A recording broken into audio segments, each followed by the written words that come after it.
السلام علیکم ورحمۃ اللہ وبرکاتہ۔ سیونتھ کلاس اسلامیات۔ بسم اللہ الرحمن الرحیم۔ میرے عزیز طلباء، درس قرآن اس سے پہلے بھی آپ کو سمجھایا گیا تھا۔ سورہ نصر اچھی طرح سے آپ کو یاد کرائی گئی، ایک مرتبہ پھر دیکھ لیجئے۔ سورہ نصر ترجمہ و تشریح، درس قرآن کے تحت میقات سوم الف میں پیج نمبر 41 پر جو سورہ نصر دی گئی ہے آپ کی بک میں، تو اس کا ترجمہ اور تشریح دیکھیے۔ اذا جاء نصر اللہ والفتح، اس کا ترجمہ ہے جب اللہ کی مدد اور فتح آ پہنچے۔ جب اللہ کی مدد اور فتح آ پہنچے۔ دیکھیے تشریح، دیکھیے اس کی۔ سورہ نصر میں سرکار دو عالم صلی اللہ علیہ وسلم کو یہ خوشخبری دی گئی۔ کیا خوشخبری دی گئی ہے سورہ نصر میں؟ سورہ نصر میں سرکار دو عالم حضرت محمد صلی اللہ علیہ وسلم، سرکار دو عالم صلی اللہ علیہ وسلم کو یہ خوشخبری دی گئی کہ بہت جلد اللہ تعالیٰ کی خصوصی مدد آنے والی ہے۔ آپ کو کفار و مشرکین پر ضرور غلبہ حاصل ہوگا، اور اس کا آغاز فتح مکہ سے ہوگا۔ یعنی جو آپ کو کفار و مشرکین کے مقابلے میں غلبہ حاصل ہوگا، اس فتح کا آغاز کس سے ہوگا؟ فتح مکہ سے، کہ مکہ فتح ہو جائے گا، اور اس کے بعد لوگ گروہ کے گروہ، جماعت کی جماعت، قبیلے کے قبیلے، وہ اسلام قبول کر لیں گے، اسلام میں داخل ہو جائیں گے۔ یہ اس میں خوشخبری دی گئی سورہ نصر کے ذریعے سے۔ اللہ تعالیٰ نے سورہ نصر نازل فرمائی، اور اس میں نبی کریم صلی اللہ علیہ وسلم اور مسلمانوں کو یہ بشارت اور خوشخبری دی گئی۔ دیکھیے پوائنٹ نمبر 2 دیکھیے۔ جب مکہ مکرمہ فتح ہو جائے گا تو آپ لوگوں کو بکثرت اسلام میں داخل ہوتے ہوئے دیکھیں گے۔ علاقے کے علاقے آپ کے پاس اسلام قبول کرنے کے لیے آئیں گے۔ یہ دراصل ایک پیشین گوئی تھی جو حرف با حرف پوری ہوئی۔ دیکھیے فتح مکہ کی پیشین گوئی کیسے حالات میں دی گئی تھی، ان کو دیکھیے۔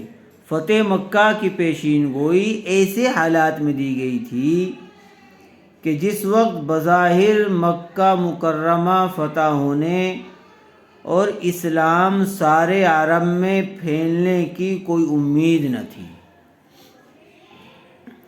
فتح مکہ کی پیشین گوئی جس وقت دی گئی، جن حالات میں اس وقت بہت تھوڑے سے لوگ اسلام لائے تھے، بہت تھوڑے سے لوگ مسلمان ہوئے تھے، اور ان کی بھی مخالفت کی جاتی تھی۔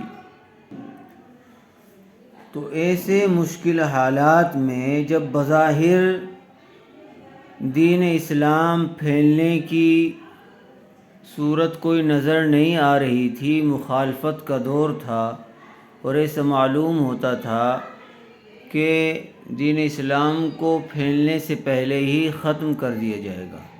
ایسے حالات میں ان مٹھی بھر لوگوں کو بشارت دی گئی کہ نہیں، اسلام ختم نہیں ہوگا، اسلام پھیلے گا، اور یہ لوگ جو مخالفت کر رہے ہیں یہ آہستہ آہستہ سب اسلام قبول کر لیں گے۔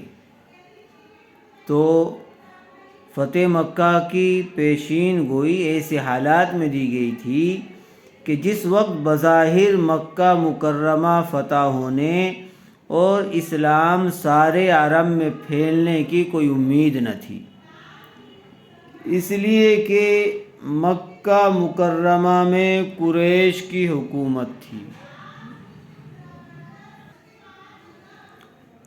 مکہ مکرمہ میں کس کی حکومت تھی؟ قریش کی، مشرکین مکہ کی، جو لوگ ابھی اسلام نہیں لائے تھے، وہ لوگ وہاں کے سردار تھے، اور قریش کے بڑے بڑے سردار اسلام اور مسلمانوں کے سخت دشمن تھے، اور انہوں نے اسلام کو جڑ سے اکھاڑ دینے میں پوری قوت و طاقت لگا رکھی تھی۔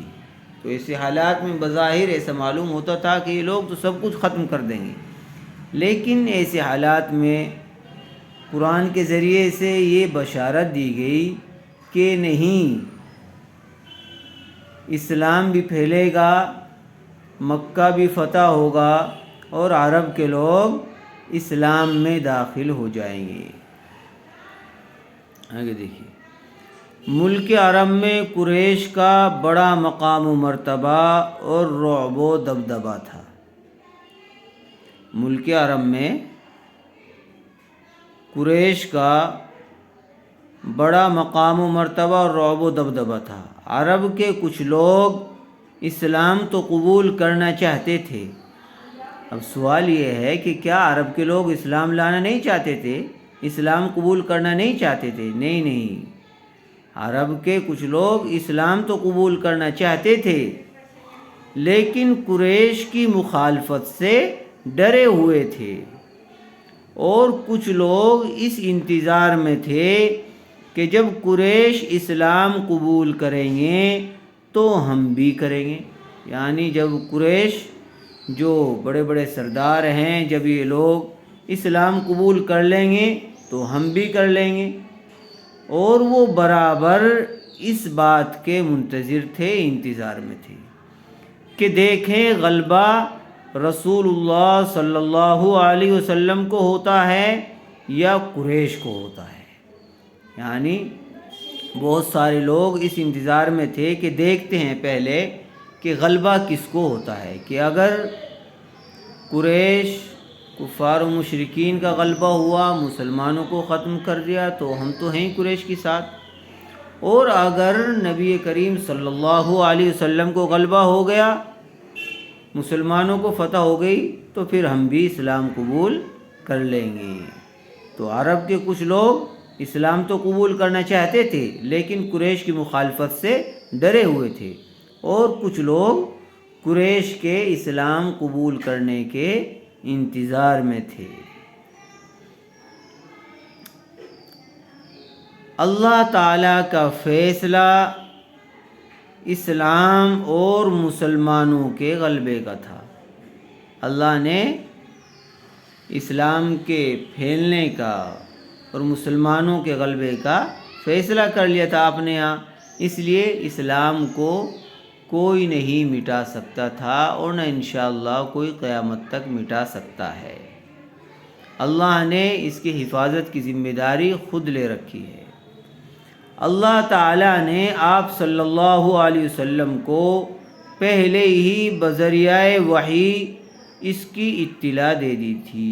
اللہ نے وحی کے ذریعے سے حضرت محمد صلی اللہ علیہ وسلم کو اس کی اطلاع دے دی تھی کہ مسلمانوں کو غلبہ حاصل ہوگا، اور ہوا بھی یہی کہ سن 8 ہجری میں مکہ مکرمہ بغیر لڑائی کے فتح ہو گیا، اور نبی اکرم صلی اللہ علیہ وسلم کے ہاتھ پر قریش کے لوگوں نے اسلام قبول کر لیا۔ تو جو لوگ اس کا انتظار کر رہے تھے کہ دیکھتے کیا ہیں، کہ دیکھتے ہیں کیا ہوتا ہے، تو جب انہوں نے دیکھا کہ یہ تو مسلمانوں کو غلبہ ہو گیا، مکہ فتح ہو گیا، اور پھر جو قریش کے لوگ تھے انہوں نے بھی اسلام قبول کر لیا، تو اس کے بعد تو سارے عرب کے بڑے بڑے قبیلے اسلام کے اندر داخل ہو گئے۔ تو اس طرح سے پھر اسلام عرب میں بڑی تیزی سے پھیلا اور سب لوگ اسلام کے اندر داخل ہو گئے۔ تو اس آیت کے تحت جو ترجمہ اور تشریح دی گئی ہے اس کو خوب اچھی طرح دھیان سے دیکھ لیجئے، تاکہ پھر پیپر میں جو ان میں سے سوال وغیرہ آئیں گے، درس قرآن، درس حدیث، عقائد، اسلامی تربیت میں سے، تاکہ آپ لوگ اچھی طرح سے ان کا جواب لکھ سکیں۔ السلام علیکم ورحمۃ اللہ وبرکاتہ۔